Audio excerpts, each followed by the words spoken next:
क्या आपको पता है कि भारत में हर साल हजारों लोग जमीन खरीदने के नाम पर ठगी का शिकार हो जाते हैं। कई लोग तो अपनी पूरी जिंदगी की कमाई लगा देते हैं, लेकिन बाद में पता चलता है कि ये किसी और की जमीन है, उस पर कोर्ट केस चल रहा है या फिर उसकी रजिस्ट्री ही फर्जी है। अगर आप भी जमीन खरीदने की सोच रहे हैं तो ये वीडियो लास्ट तक जरूर देखना। इससे बहुत सारी जानकारी मिलेगी और आपकी लाखों रुपए बच सकते हैं फ्रॉड होने से। इसलिए वीडियो को लास्ट तक जरूर देखना। तो पहला पॉइंट है कि सबसे पहले जमीन के मालिक की पहचान करें। तो कभी कभी क्या होता है दोस्तों, जो ब्रोकर होते हैं, दलाल, उस पर पूरी तरह से भरोसा मत करो।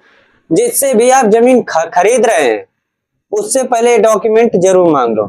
पैन कार्ड मांग लो, आधार कार्ड मांग लो, 2 फोटो मांग लो और मोबाइल नंबर मांग लो। और आप पूरा पता कर लिए हो कि हाँ भैया जो जमीन बेच रहा है उसी के नाम पर जमीन है, वही असली मालिक है, तो ठीक है। और दूसरा पॉइंट है, जमीन के सभी मूल दस्तावेज देखें।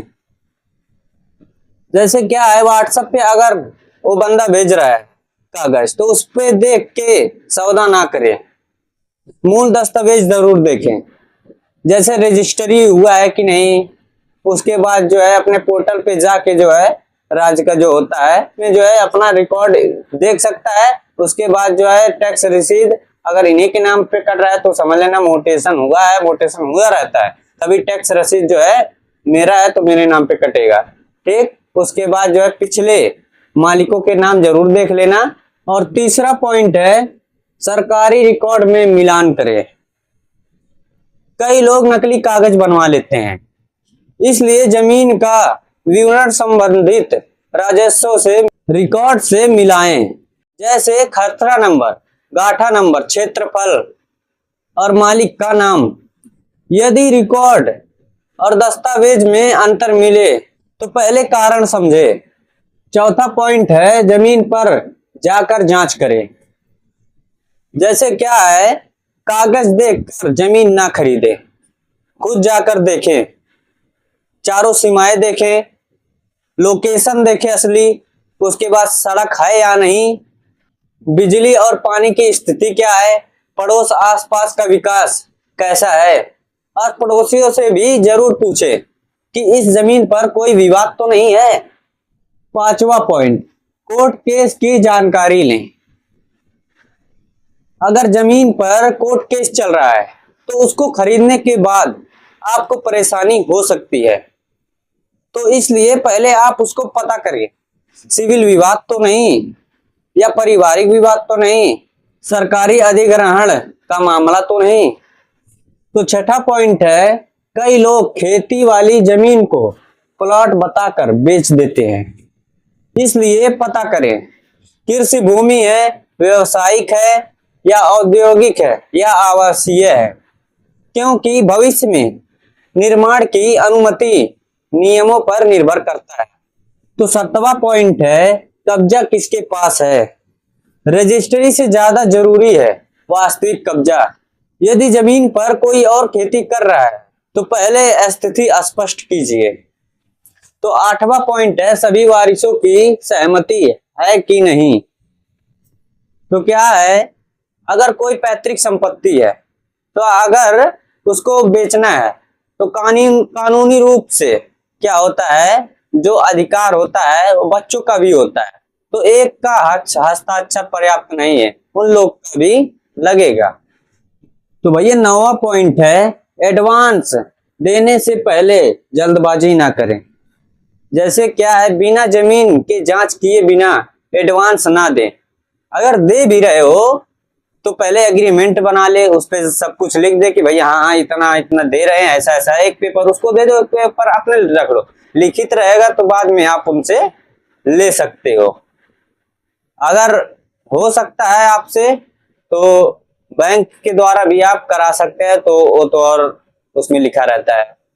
तो 10वां पॉइंट है, बैंक में लोन या गिरवी तो नहीं, इसलिए जमीन की जांच पहले कर लो कि बैंक में गिरवी तो नहीं है जमीन। या किसी संस्था के नाम पर तो नहीं कर दिए हैं, ये सब पहले आप पता कर लीजिए। तो 11वां पॉइंट है वकील से दस्तावेज जांच कराएं। तो कहने का मतलब है जैसे आप अगर जमीन ले रहे हैं, उसका कागज है, तो उसको वकील से कुछ 1000 रुपए दे के उसको जांच जरूर कराएं, क्योंकि नहीं तो बाद में आपको लाखों का नुकसान हो सकता है। इसलिए कोई वकील, बढ़िया संपत्ति वाला वकील से जो है अपना कागज जो होता है जमीन का वो जांच करा ले। तो 12वां पॉइंट है रजिस्ट्री वाले दिन रजिस्ट्री से पहले दस्तावेज पढ़ें, नाम की स्पेलिंग जांचें, खसरा गाठा नंबर मिलाएं, क्षेत्रफल जांचें, भुगतान की राशि स्पष्ट करें। नाम की स्पेलिंग तो भैया जरूर जांच लें। ये जो नाम की स्पेलिंग है उसको जरूर जांचें, क्योंकि ऐसा अगर एक भी शब्द गलत होता है तो उसको सुधरवाने के लिए आपको पैसे खर्च करने पड़ेंगे। क्योंकि अभी मेरे ही जो है इस साइड में रहते हैं, उनका जो है कागज में गलत हो गया था नाम, उसको सुधरवाने में 15-20 हजार रुपए लगा है अभी। इसलिए उसको जरूर चेक करें कागज में। और ये भी आप ध्यान रखें, जो क्षेत्रफल होता है कागज में कुछ और लिखा होता है, और जब आप रियल में जाके जांच करते हैं, मतलब नापते हैं, नपाई करते हैं, तो उसमें जो है आपको कम मिलता है। इसलिए जो कागज में लिखा है वहां जाकर उसको भी जांच करें अच्छी तरह से, उसको देखें जितना कागज में है उतना है कि नहीं, ये भी आप जरूर जांच करें। 13वां पॉइंट, रजिस्ट्री के बाद टैक्स रिकॉर्ड, नामांतरण रिकॉर्ड अपडेट, दस्तावेज सुरक्षित रखें। सबसे बड़ी गलतियां लोग क्या करते हैं? पहला, सिर्फ ब्रोकर पर भरोसा कर लेना, और दूसरा, बिना साइट देखे खरीदना। तीसरा, बिना दस्तावेज जांचे एडवांस देना। चौथा, कोर्ट केस की जांच ना करना। पांचवा, सस्ते के लालच में खरीद लेना। छठवां, वकील से जांच ना कराना। ये सारी बड़ी गलतियां हैं, इन सभी को आपको नहीं करना। जमीन खरीदना सबसे बड़े निवेशों में से एक हो सकता है।